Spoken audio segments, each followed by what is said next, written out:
Now on SportsCenter at 6, LeBron and Kyrie take center stage tonight in Boston. Which star must shine brightest? The balls arrived in Lithuania. But is Lithuania ready for the big baller brand? And with the Patriots getting ready for the playoffs, Rob Gronkowski joins us. How should we celebrate? I kind of want to talk about it, but I kind of don't, because I'll get in trouble.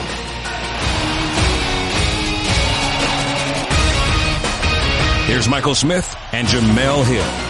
What's good? Welcome to the best show, not just on TV, on Earth. I don't care what the selection committee says. We're claiming that title for the Six. Putting up a banner, throwing a parade in Bristol, the whole nine. Shout out to national champion Central Florida. But seriously, anybody who's anybody is joining us today besides, obviously, yours truly. What more do you need? And the aforementioned Gronk. Coming up, you'll also hear from Kobe Bryant on how Kyrie's offseason power move has played out, because they're playing a fairly significant game tonight in Boston in less than 2 hours right here on ESPN, as you may have heard. The Cavs and Celtics meet again for the first time since the season opener and for the first time in Boston since the summer's big swap. Bummer, though, that IT will not play the back-to-back, his first game back in Boston after coming back last night against the Blazers, balling out to the tune of 19 and 17. So while that storyline in IT's tribute video will have to wait until February 11th, tonight we'll just have to settle, quote-unquote, for LeBron versus Kyrie Part 2. Dave McMenamin is with us now from Boston. So Thomas not playing tonight, but how much did his debut electrify and energize the Cavs, Dave, and for that matter, perhaps change even their view on that blockbuster trade? Michael, look at the Cavs roster. About half of them are 10-year veterans plus. And when you play an 82-game season, it can get pretty rote pretty quickly. And this Cavs team fell into a rut late in 2017, lost 4 out of 5. Then they start off 2018 with Isaiah Thomas back in the lineup. I talked to Dwayne Wade after the game last night. He said, we needed that jolt. It gets all of us on our toes. It gets us energized. We're excited for what Isaiah is going through, and then we're excited to see where our team can go with the insertion of a guy who's a 2-time All-Star, who can pick up the pace, who can score 30 points on any given night once he gets this minute restriction lifted. So this is a really good thing for the Cavs. Not so much just adding depth to their personnel, and that's good, but getting their attention, because this is a group that sometimes doesn't really start to actually care until the playoffs. Well, they're going to care in January now with Isaiah Thomas back in the lineup. All right, Dave McMenamin, we appreciate it. Thank you. All right, we welcome in more of our coverage team. Doris Burke, thank you for joining us. Look, Doris, right now, Kyrie Irving is playing his best basketball of the season, shooting 50% from the field, 45% from three, since he dropped 36 on Mike's 76ers on November 30th. Now, when you look at how he's thrived in the Celtics offense, what stands out to you? Well, you know, it's interesting. You can't talk to Brad Stevens, which I did moments ago, and be asking him about Kyrie Irving without a huge smile coming across his face and without him using the word special. And listen, in the games in the Eastern Conference Finals, Brad just told me it was Kyrie who was generating the action, dictating all the action. The difference here is the ball is in his hands far more. Remember, he played with LeBron James, who will go down as one of the great passers in the history of the NBA. But now Kyrie is the person dictating all the action. He has proven to be a willing and capable passer. But as usual, Jemele, as you noted, when the game is on the line, this guy is incredibly special because he's impossible to keep in front. He gets to the rim with great regularity and finishes with both hands. So I love talking to Brad about Kyrie because he can't stop smiling. Yeah, if I had a player like that, I'm sure that I would feel the same way. Number 2, I believe, in clutch scoring. Thanks a lot. You're always clutch, Doris Burke. And after Cavs Celtics, we got another good matchup on ESPN at 10:30. Paul George and his current team against perhaps, maybe, probably his future team in the Lakers. More on that story later. Doubleheader coverage continues after the 6 with countdown at 7. Though cleared to practice Tuesday, Lonzo Ball will miss his 6th straight game with a bruised left shoulder after he felt soreness Wednesday morning. Ball did not participate in morning shoot-around today, but the plan is for him to practice Thursday, with Friday's home game against Charlotte a possibility, depending on how he comes out of that. The Lakers do get Brook Lopez back tonight after missing 8 straight with a sprained ankle, but he'll be on a minutes restriction. Back to the Balls. LeVar Ball escorted 19-year-old LiAngelo and 16-year-old LaMelo to Lithuania on Wednesday night as Lonzo's brothers begin their pro careers. LiAngelo and LaMelo are expected to make their Lithuanian debut January 9th in a Baltic League game, and according to the box office, most tickets for that 1,200-seat arena have already been sold. Big Baller Brand is in the building, and we called it. ESPN gave our man Jeff Goodman a ticket to Lithuania so he could follow the circus. What do you think of this? This is great. This is awesome.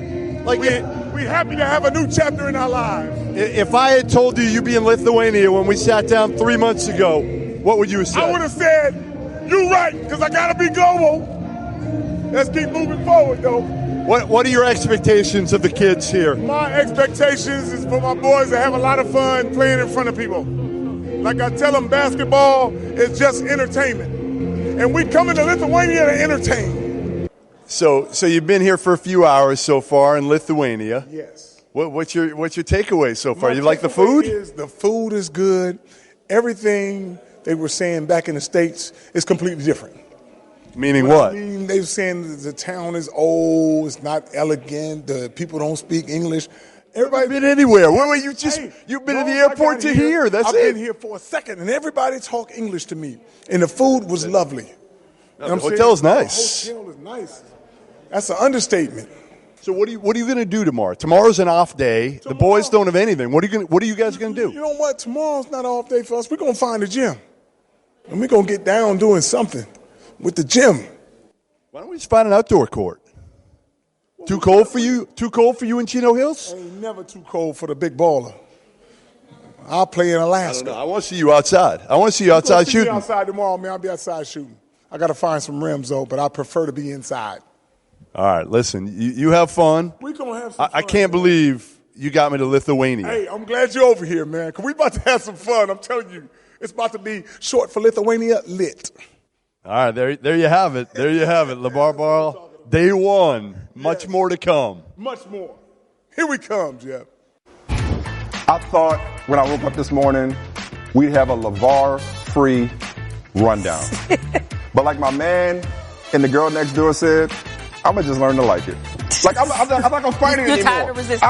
I'm not going to fight it anymore. Like it's just, we don't run around it anyway. So I'm going to just accept it and learn to try to enjoy it. Just take it for what it is. And LeVar even said it's not music anymore. It's entertainment. That's all it is. For some of us. Hopefully y'all liked it. Moving right along. Shout out to Jeff Goodman. Enjoy Lithuania. For Bills fans, the euphoria from making their first playoffs since 1999 is still fresh, but today some bad news on the injury front. Running back LaShawn McCoy was a non-participant in practice, and the reports are, at best, he won't be fully healthy come Sunday when the Bills meet the Jags. Now, McCoy was carted off the field against Miami after badly spraining his ankle. Adam Schefter now joins us. Now, usually, Adam, you know this, when a player doesn't practice at this point in the week, that's serious cause for concern. So how big of a blow would LaShawn McCoy's absence be if he isn't a full go against Jacksonville, and what's the backup plan?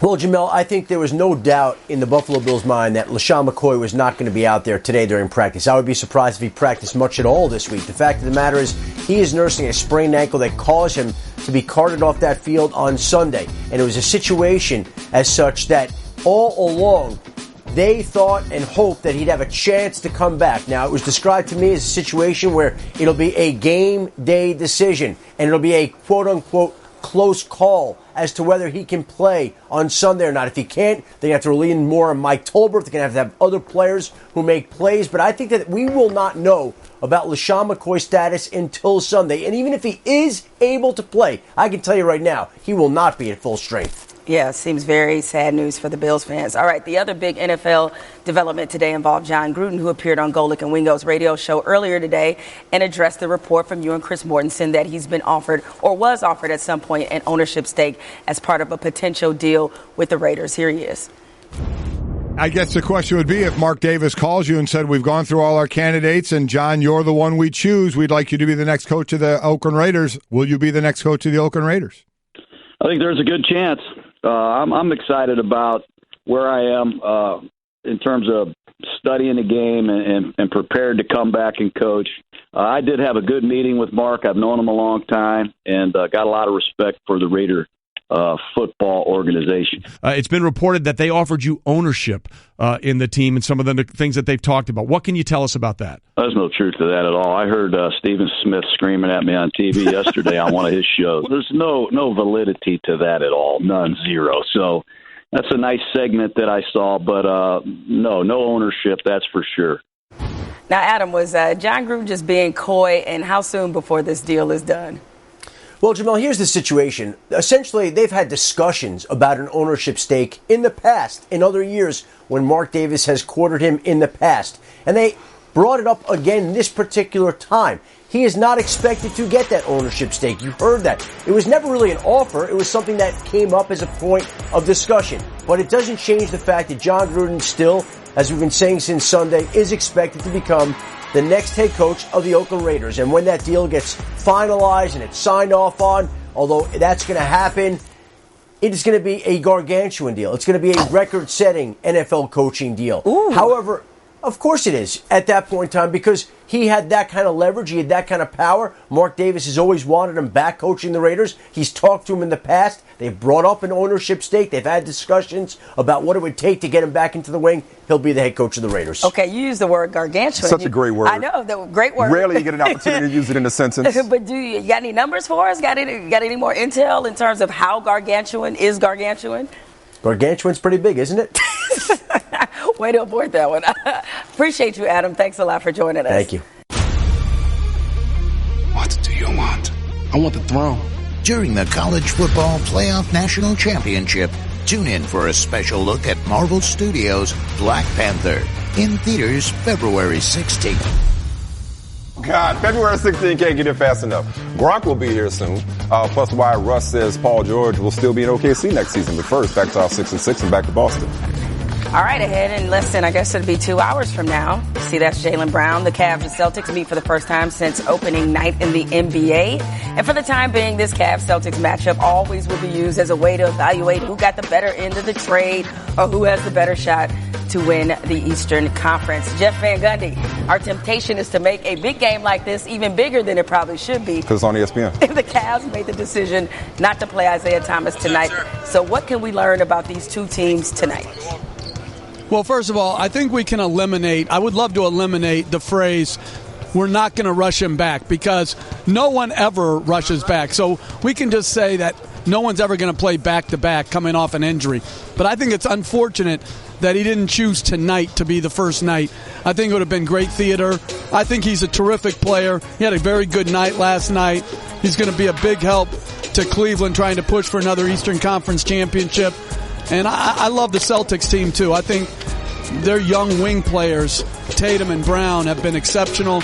I think they have a great shot of winning the Eastern Conference, but Cleveland's still the clear-cut favorite. That's an interesting take, Jeff. If I could jump in here for a second. Like, you don't think that would have been too much pressure on IT to make his first game back off of hip surgery at home in Boston? You think he should have waited till tonight? Pressure? What? I mean, he did play under greater pressure, but still. It's fun to play when no doubt. There's expectations. And he's a guy who's always seemingly embraced those expectations. I was just surprised. If you're going to pick one of two games, why not here? Why not now? I don't care about the video and all that sort of thing. That doesn't mean anything to me. But, why not play here tonight? I just don't understand. Hey, listen, I don't understand a lot about who plays and when they play anymore.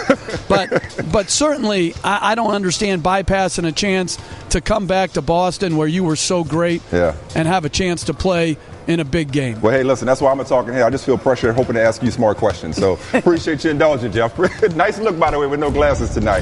So yesterday, Nick Saban voiced his displeasure that the players only have 1 week to recover and prepare for the national title game. Turns out that's the least of his concerns. A week won't be enough for outside linebacker Anthony Jennings, out for the game after knee surgery. Jennings suffered a sprained knee during Monday night's Sugar Bowl. The Crimson Tide have been beset by injuries at linebacker this season. Dylan Moses, Sean Deion Hamilton, both currently out with season-ending knee injuries. Mack Wilson, Terrell Lewis, Christian Miller all missed significant time throughout the past year. So Marty Smith, how is Nick Saban, and there of course is Jennings' post on social media earlier announcing his surgery. God makes no mistakes. Amen. Marty Smith, to you now, how is Nick Saban handling this latest setback at linebacker? I mean, it's disappointing, certainly, but I think he's probably more disappointed for Jennings than he is for anybody. I mean, this is the 39th start missed by an Alabama linebacker in this season. Jeez. The 39th start missed by an Alabama linebacker this season. 47th start overall for the Bama defense due to injury. So this is something that they've battled all year long. Michael, you just rattled off all of the names. Fortunately, they have tremendous depth. And fortunately, they got Miller back, and they got Lewis back, and Mosley has some reps. And all three of those guys will likely contribute on Monday night. We don't know which one's going to start yet. The staff told me today they have to see how they perform in practice today. But it's a big loss, man. All right, Marty Smith, we appreciate the perspective. All right, Rob Gronkowski set to join us in just a few minutes, and there he is. Gronk, you got to get some artwork on that wall. It's a little too bare. All right? Feel free to show us around, too. At the end of the day, the kid did what he wanted to do. With the game on the line, Kyrie's been the man. The king is alive. We the one they talking about. We the one. We the one they talking about. We the one. We the one they talking about. All right, here's your reading assignment for today, kiddos. Go check out senior writer Jackie McMullen's amazing article on Kyrie Irving's, I guess you want to call it a controversial departure from the Cleveland Cavaliers. Among the many nuggets dropped in there was that Kyrie Irving, or that the Cavaliers tried to trade him long before he asked for an eventual trade. Now, here's his quote kind of addressing that. I didn't feel the need to say anything about the trade request that came, or the trade that the Cavs tried to execute to Phoenix and included Indiana, because I knew the truth and so did they. He also said, so it didn't matter what others said. They didn't want me there. Now, Mike, you and I have argued about this a lot, about Kyrie's decision to go to Boston and whether or not that was selfish and whether or not he should have stayed where he was. But hearing the details of that the Cavs tried to trade him first, go ahead and admit you were wrong. So the selfish part, why are you putting words in my mouth? I never said he was selfish. Okay. I have you never, I did not. I have never, ever begrudged a player for taking his career in his own hands. And I always said from jump, what matters if he's happy. My concern was, and Kyrie pointed this out, he was traded. He didn't go there on his own. He was putting his career in the hands of the Cavs to pull off a trade that would have been beneficial to his career. I know he's got all the confidence in the world in himself, as he should, but he's in Boston and not Phoenix, thankfully, for everybody involved. This is one of those all's well that ends well things. I don't know that we'll ever get to the bottom of what actually happened because they didn't want me here. It's kind of extreme. They may have been listening. And LeBron said that doesn't make any sense. They wanted him, but if they had a better option, that's the business. So he did what he had to do for him, and I'm happy for him, and I'm happy for both parties because they're both playing amazing MVP caliber basketball. All I ever said was Cleveland would not be crazy to force him to come back if they didn't get a good offer. Oh, but it sounds like... And Kobe Altman said he and Ty Lue discussed that in Dave McMenamin's piece. That's all I was ever getting at, was that this is a dangerous game he's playing. Betting on yourself when you don't hold all the cards can backfire. But again, the only way that he winds up in Boston is because he vocalized it the way the reports came out. Because at least that sent off the light bulb in the Celtics' head, saying, hey, we can go get this guy, or maybe we can get something to happen. Real quick, sorry. Do you realize that in Brian Windhorst's initial report, buried in that was he thought about asking for a trade after they won the finals? Yes. That was also an area of concern for me. What's up with that? Well, I mean, it was also clear from Jackie's piece, too, that clearly that him and LeBron, I think it was just some growing pains that he was going to, in the sense that he wanted, maybe not his own team, because I wouldn't say it that way, but I think he just wanted to feel more in control of his career. And I hear you about the fact that you didn't have a no-trade clause. You didn't have the option yourself. I understand that. But he had to put it out there in order to see what would come back. Because LeBron has, rightfully so, been able to architect his career, so he always holds the cards. And I think he was just trying to do the same thing in the best way that he knew how. Nothing but respect for him and the way he handled it. He bit his tongue when a lot of people were talking on his behalf. Because he could have said this a long time ago. Look how many people have been sensitive to the criticism, but he was quiet throughout it. So I respect how he just handled it maturely. So getting traded to the Thunder, that didn't quiet the rumors that Paul George is LA bound this offseason. So it's no surprise that it's the big topic going into tonight's other game, quote unquote, between OKC and the Lakers on ESPN. He's made no secret about his interest in heading home once he hits free agency. But Russell Westbrook, not about to just let him walk away easily. I bet I can beat that. Do you feel like you're making a sales pitch to him this season? A sales pitch to him this season? No. The sales pitch is going when we win a championship. Beat that pitch. Why are you laughing? Why did you giggle? That's your man's. Yes, it is. Why'd you giggle? Because that's the most Russell Westbrook. You without me is like cornflakes without the milk. He didn't even say all that. We're going to win a championship. Can you beat that? It's just like, okay, I hear you. Can they? Can the Lakers, as much as he's talking up Lonzo Ball, now he's the best, one of the best players at his age ever? Yeah. Exactly. That's what Paul George said today. It seemed like he's pouring it on a little bit thick. look, if the heart wants what the heart wants, right? And if he wants, but no, it's like where you're going with this. But if he wants to go to LA, and by all accounts he does, then that's where he's going to end up. And look, I hear Russ, because Russ's whole mantra is, look, you can be here or not be here. Right. I'm going to still be me. Right. I'm putting my head down and going to the best. Correct. Yes. Either I can win a title with you or I can win it with somebody else. But it seems to me that Paul George, he just wants to be there, and then that's what it boils down. It's not about what OKC didn't do. It's not about other players. I think he just wants to be in LA. No, and listen, it doesn't mean that he's not fully committed to the task at hand. I believe he clearly is. I don't think they're going to win a championship, despite Russ's confidence. I really don't think the Lakers will win a championship unless LeBron is coming with them. I don't think the Lakers are going to win a championship. So if you're not going to win, you might as well win in the city you're happy in.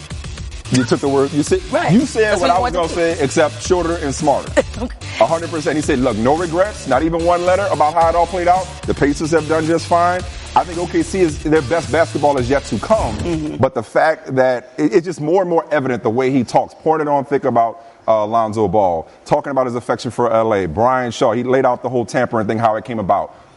This is probably going to happen, even with some miraculous run. You know how sometimes if a manager or a coach, if they win in the playoffs, they still might get fired. Sometimes that happens when they're just already out.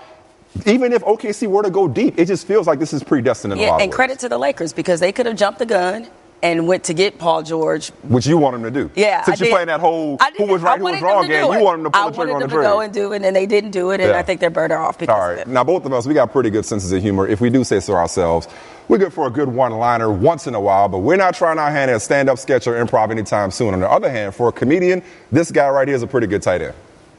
What if I asked you to do one little thing? Why would I do it?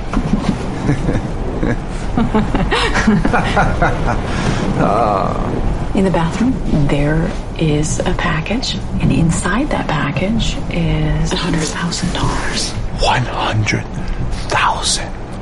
You have until next stop to decide. Game time. All right, the Patriots tight end Rob Gronkowski joins us on behalf of his new comedy special, Unsportsmanlike Comedy. It will premiere on Showtime on January 5th. So, Gronk, we'll get to the special in a second, but all good humor is rooted in truth. And I love the joke you made about the Patriots winning 12 games in 8 straight years, corresponding with your arrival to the Patriots. And you being an upstate New York guy, growing up, following the Bills as you did, you guys haven't missed the playoffs. You guys have missed the playoffs twice since 2001 and again have this unbelievable run of consistency. When you see the Bills and how they reacted after ending their playoff drought going back to 99, does it make you look in kind of greater perspective and appreciation for what you've been able to do in New England going in and year out competing for championships? I would say so, definitely. I mean, I'm from Buffalo. I grew up in Buffalo. I got a lot of friends that are still Buffalo fans, diehard Buffalo fans, and to tell you the truth, it's great for the city. It's great for my friends and my family that still live there. They're super excited, which is great for the city. But I mean, being here in New England, just want to win, and just got to keep working hard and keep grinding. Do you guys get to enjoy it though? Like look at that scene in Buffalo. Again, it's been a long time coming for the Bills, but for you guys, is it just business as usual? And do you fear maybe you may take it for granted, or even fans may take it for granted that it's a given year in and year out that with Brady, Belichick, Gronk, and the gang, y'all are going to be at the postseason party? I mean, everyone does it different, and if the Bills want to celebrate like that, I have absolutely no problem if they want to celebrate like that. But we just do things a little differently here in New England, and that's all we're worried about is just trying to get better every single week.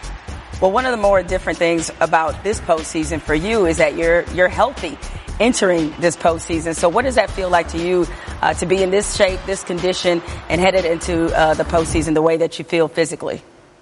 It feels good. I'm super excited. We just had a good day today, another good practice today. We got another practice tomorrow, which we're going to make it another good day. And we're just trying to get better. And it feels good to be healthy. It feels good to be able to go out there, prepare, see what I made my mistakes this year during the season. And now with the bye week, be able to go out and correct the mistakes I made this season. So it feels good to be healthy. It feels good to be out there with my team heading into the playoffs. All right, just so you know, Bill Belichick, he's already said that despite how much snow drops in New England, you guys better be on time tomorrow. Now, look, the Bills are set up to play the Patriots with a win over the Jaguars in that wild card matchup. What would it mean to you, though? You mentioned you're from Buffalo, so you know what it means to that city, to your friends, other people that you know. What would it mean for you to see them in the playoffs? I mean, it's going to be a very competitive game no matter who we play. If we play Buffalo, if we play Tennessee, if we play Kansas City, it's going to be a competitive game no matter what. And whoever we see next week after our bye, it's going to be the best team we have seen all year. All right, now, a potential meeting with Buffalo, if that were to manifest itself, that would mean another meeting with Tre'Davious White. We got to take you back there. We know you've covered this, but the one thing that was uncertain is whether or not you'd ever personally spoken and apologized to Tre'Davious White. If you still haven't, do you plan on saying anything to him about that illegal hit that got you suspended? Just planning on competing, no matter who we're playing. Out of the three teams, I'm just planning on competing next week. Just planning on getting better this week throughout the whole week. And I feel like everyone's just focused on the games, and no one's really focused on that anymore. So we're just competing, trying to get better, and do what we got to do. All right, that was a perfect Patriots answer, by the way. It was. Hey, what? I just got out of a team meeting. What do you expect? Just that. Right. Just that. Now, Mike talked about the consistency in which the Patriots have won year in and year out, and part of that has been able to keep a lot of your staff together. Now, there's been a lot of talk about Josh McDaniels might be moving on after this season. So what are the qualities beyond just the X's and O's that make him qualified to be a good head coach?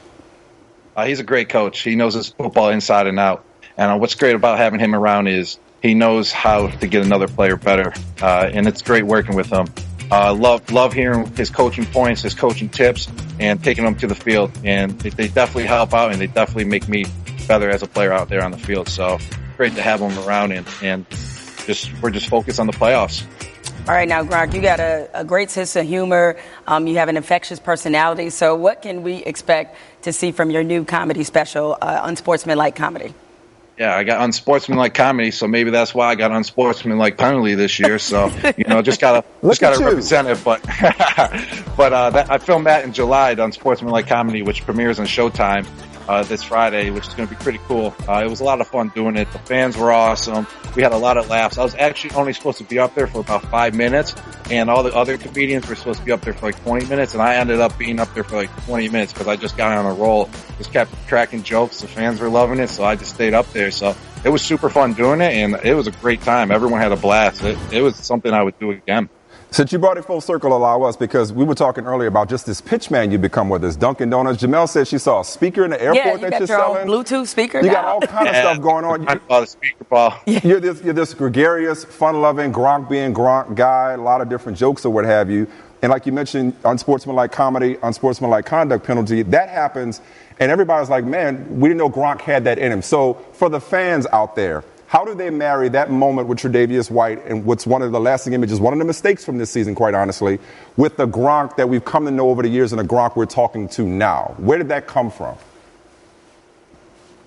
Just competing, competitive nature. And I addressed it after the game and said it was just frustration, for sure. And just got to learn how to deal with frustration and definitely learn from the process. So just moving forward now and definitely just trying to get better as a player and just learn my lesson and just learning new techniques on how to deal with frustration. And that's just to keep working hard. All right, well, we're looking forward to unsportsmanlike comedy. If that was a sign of things to come, that should be pretty doggone funny. But don't quit your day job anytime soon, okay? Definitely. All right, I appreciate it. Thank you. Thank you, Gronk. All right, so here's a fun fact to repeat at parties. Since Kyrie dropped 36 on Mike's Sixers on November 30th, Irving has averaged 27.2 points per game, 50% shooting from the field, and is shooting 45% from three. He's also second in the league in clutch scoring. And guess who's number one? That man, LeBron. Don't ever say I didn't teach you anything. Speaking of teaching, one of the ultimate students of the game, Kobe Bryant, has developed a mentoring relationship with Kyrie Irving, likely because they see a lot of themselves in each other. Here's what Kobe had to say on what he sees in the young Padawan, Kyrie Irving. Welcome to the Muse Cage Basketball Network.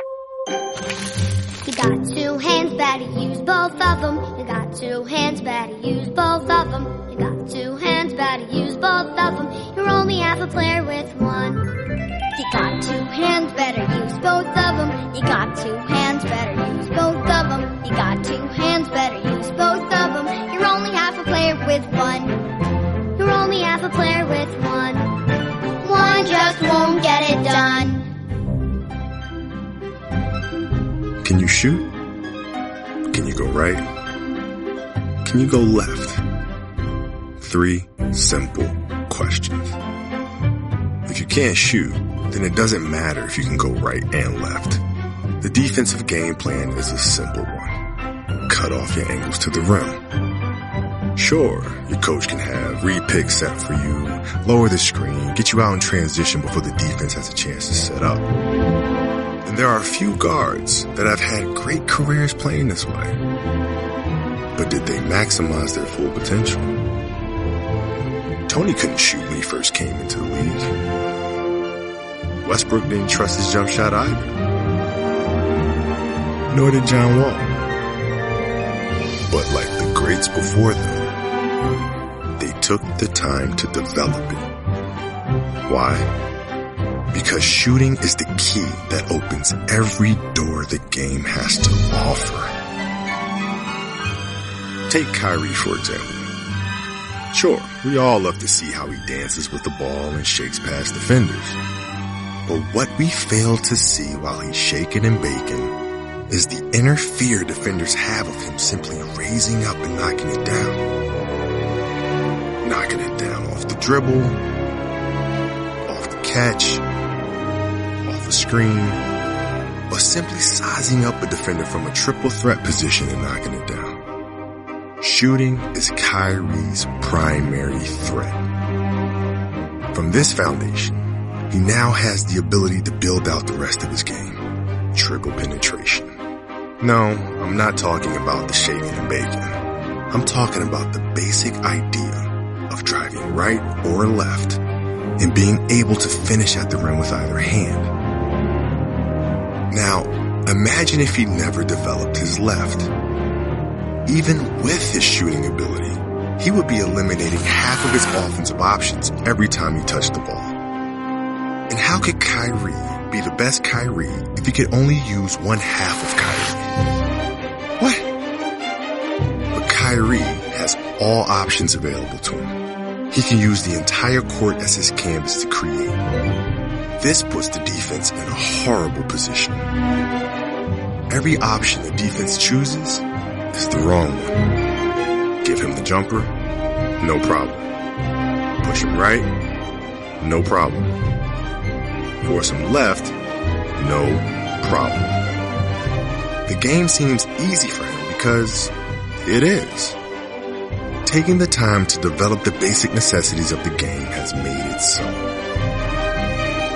Now, from these basic necessities come the spins, the stop and goes, the crosses, the double crosses, the behind the backs, and all other moves that entertain fans and embarrass opponents. Yes, the shaking and baking. But after all that shaking and baking, he still only has 3 attacking options. Shoot, drive right, drive left. It always comes back to the basics. Kyrie understands that simple is more important than sizzle. Process is more important than performance. Crafting is more important than creating. He understands that doing extraordinary things come from doing the ordinary things over and over and over and over again. Do you? Kyrie is still just 25 years old, and he could be still scratching the surface in terms of his potential. I don't know what voice that was. That was crazy.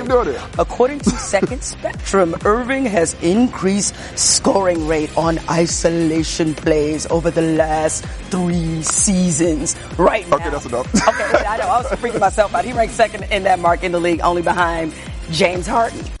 All right, a lot of people disappointed that man, Isaiah Thomas, won't be playing tonight in his return to Boston. However, he was great with the media earlier today. almost walked that way in their locker room. Nah, it's I mean, I love this city. I love this organization. They've given me the opportunity to be who I always wanted to be, and I can't thank them enough. So there's no hard feelings to anybody in this city or anybody in this organization. And I'm glad I'm back.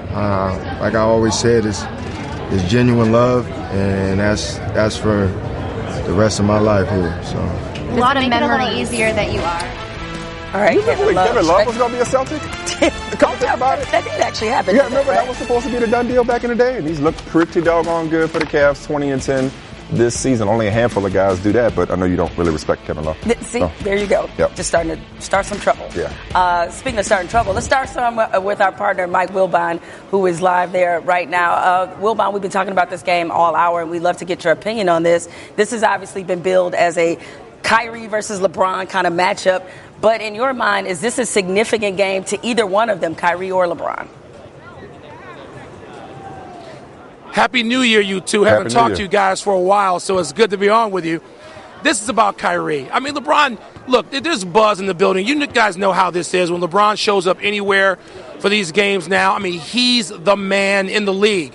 And everybody's building, everybody's opponent, everybody gets up, everybody's city gets up to see LeBron and the Cavaliers. LeBron's not up. He doesn't need to be up. They're just getting their guy IT back, as you guys have already discussed. You already know. They got to get him up and running by, I don't know, March 1st. Not tonight. Kyrie's the guy who this means something to.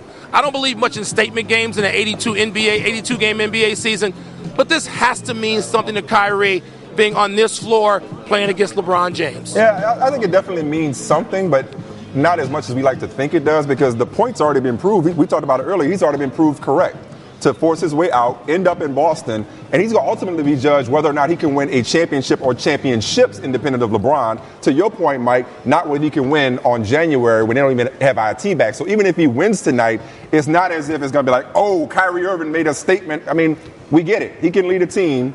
But it's still significant. It doesn't have to mean everything, but it means something. And so I think for him, until he beats him at something significant, he has to take this and add it to the resume. Hey, Mike, earlier we had Jeff Van Gundy on. He was saying he was disappointed that IT didn't choose tonight to come back. Now, given that he dropped 19 and 17 minutes, looked pretty good last night, do you think that Boston should have revised its back-to-back plan, or its plan not to play him in back-to-backs, and said, hey, you look pretty good. Let's go ahead and have you play against, that the Cavs should have revised their plans and had him play against Boston?